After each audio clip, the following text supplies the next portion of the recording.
Qual a relação entre a guerra tarifária imposta por Donald Trump e as eleições no Canadá e na Austrália que aconteceram há poucos dias e que, para surpresa de todos, a esquerda ganhou quando lá em janeiro e fevereiro a direita tinha uma ampla, mas muito grande vantagem frente aos liberais, ou seja, aos partidos de esquerda? É isso que a gente vai entender e, claro, como isso pode afetar ao Brasil. Será que podemos passar por isso também? Vamos entender o que está por trás.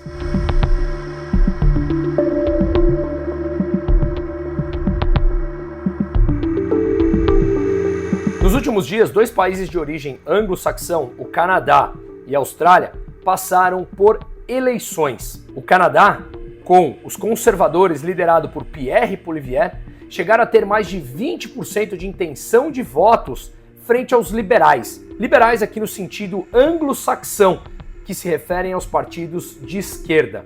A casa de apostas Polymarket dava aos conservadores no começo do ano mais de 93% de probabilidade de ganhar as eleições. Repito, mais de 93%.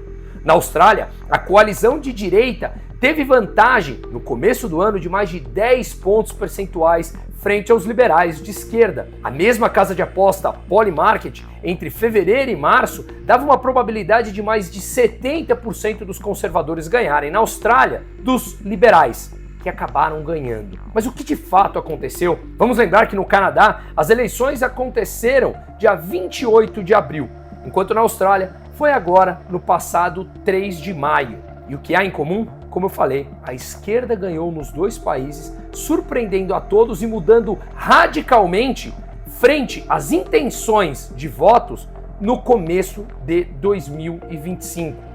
Mark Carney, no Canadá, com o seu partido, ganhou 160 deputados dentro do parlamento, enquanto os conservadores ficaram com 119, portanto minoria, e precisam de outros partidos para conseguir aprovar as suas pautas. Pierre Poilievre, o líder dos conservadores, que durante muito tempo chegou a liderar, como eu falei e mostrei aqui, as intenções de voto, perdeu as eleições e sequer foi eleito. Perdeu o seu assento no parlamento. Na Austrália, do Partido Trabalhista liderado pelo primeiro-ministro Anthony Albanese, conseguiu maioria no parlamento frente aos conservadores. Portanto, nos dois países, a esquerda ganhou. Mas o que aconteceu? Qual foi de fato o momento em que começou a dar essa virada? Quais eventos aconteceram nesse mesmo momento? É isso que eu quero trazer aqui e deixar para reflexão. A partir de fevereiro, a intenção de voto nos dois países começa a virar. Guardem essa data. A partir de fevereiro. No final de março, começo de abril, as pesquisas nos dois países já apontavam a esquerda como liderando no processo eleitoral. Ou seja, entre final de fevereiro e o mês de março, eles perderam, os conservadores, a direita, perderam a ampla vantagem que tinha nos dois países, especialmente no Canadá, onde a vantagem era ainda maior. Portanto, começo de abril, a esquerda já liderava as intenções de voto. A verdade é que nós podemos negar os fatos, mas o mais provável é que estamos diante de uma reação do eleitorado canadense e australiano frente à guerra comercial imposta por Donald Trump. Já fizemos vários vídeos disponíveis aqui nesse canal a respeito das questões filosóficas, econômicas e políticas das próprias tarifas. E quero deixar bem claro aqui que é importante deixarmos de lado o emocional do racional. Há outros motivos por trás da guerra tarifária imposta por Donald Trump? Acredito que sim. Uma mudança de ordem monetária mundial, a reindustrialização dos Estados Unidos, como já falamos em vários outros vídeos, lidar com a China comunista, tudo isso é verdadeiro. Mas, no meu entender, e até pela minha forma de acreditar na economia com maior eficiência, o livre mercado, a abertura, negócios privados entre as partes, menos intervenção estatal ou nenhuma intervenção estatal, que leva a uma maior eficiência, essa forma de ver a economia vai de frente com as incríveis, impressionantes tarifas impostas, Com a China, basicamente, é uma negação do comércio. O próprio Trump assumiu que tarifa de 145% praticamente inviabiliza o comércio entre as partes e aqui vivemos, portanto, uma guerra entre esses dois países para ver quem acaba saindo mais forte ou quem cede primeiro a essas pressões. Mas a verdade é que o mais provável é que estamos diante dessa reação desse eleitorado porque a economia local é afetada principalmente com falta de previsibilidade, que leva a um menor crescimento e, claro, uma inflação maior. Portanto, é importante deixar claro aqui que, ao que parece, é uma reação à guerra comercial imposta por Donald Trump e não ao Donald Trump em si.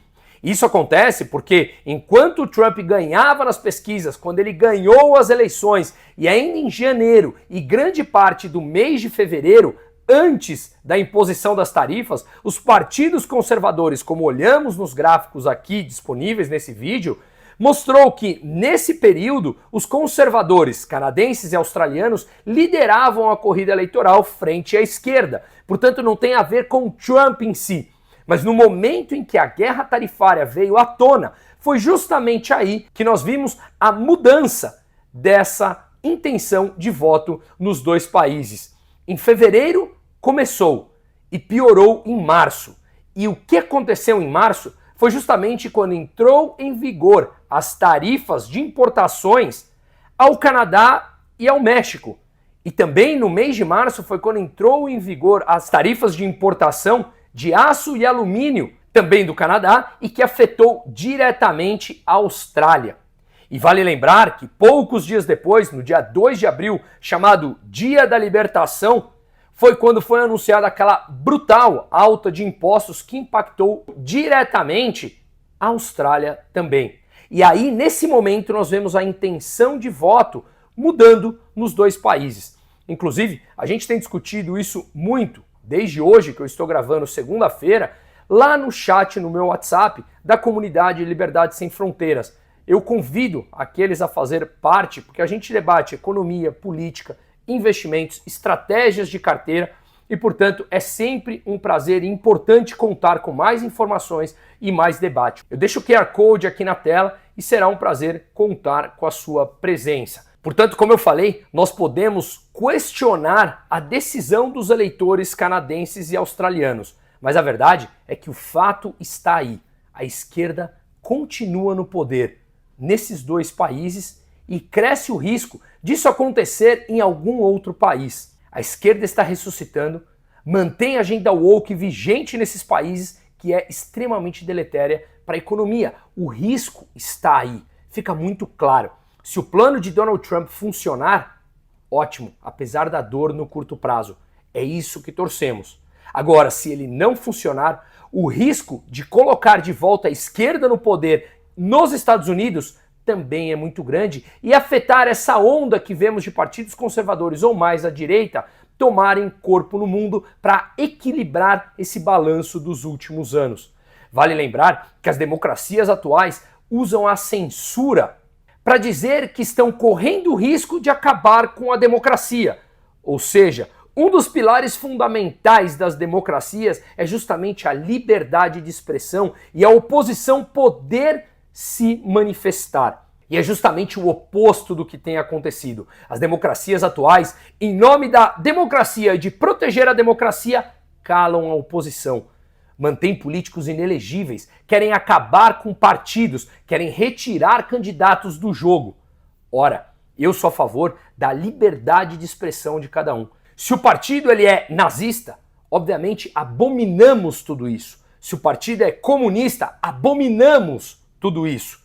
Mas ele tem o direito de se expressar e de colocar aquilo que ele acredita. Eu vou defender o teu direito de se expressar, mesmo que eu discorde de absolutamente tudo que você diga. Portanto, o que está em jogo agora é que o sistema vem traindo a essência da democracia, supostamente para defender a própria democracia. Para defender a liberdade que a democracia pressupõe, eles tiram a liberdade das pessoas. Olha o contrassenso. Vamos lembrar que a Romênia passou por isso, o candidato vitorioso sendo retirado do jogo. Marine Le Pen, na França, também inelegível. Por que não dizer aqui no Brasil? A Alemanha quer eliminar o partido EFD, chamado de extrema-direita. Eu discordo da filosofia do partido AfD. Eles querem mais Estado, Estado intervencionista, são de direita, mas pregam um Estado inchado, grande intervencionista, o que eu não defendo, mas eu defendo a liberdade deles poderem se expressar. E a Alemanha quer justamente acabar com o partido para defender a tal da democracia. A verdade é que o sistema cada vez mais repele aqueles que são antissistema.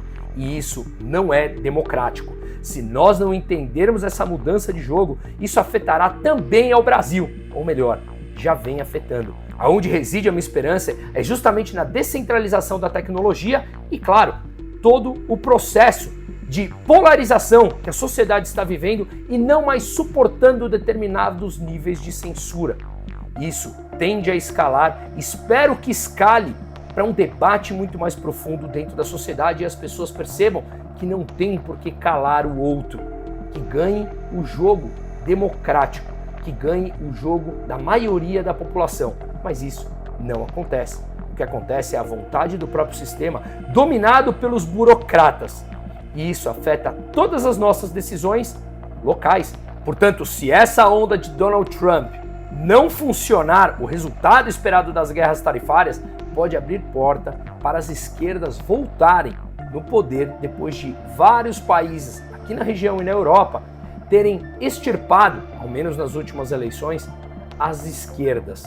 Espero que a coisa realmente funcione e que não seja apenas um respiro de esperança para a liberdade no mundo, que vem sendo cada vez mais ceifada por aqueles que se dizem democráticos. E isso afeta diretamente a todos nós.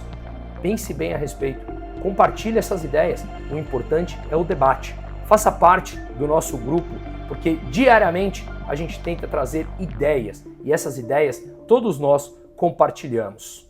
Seguimos.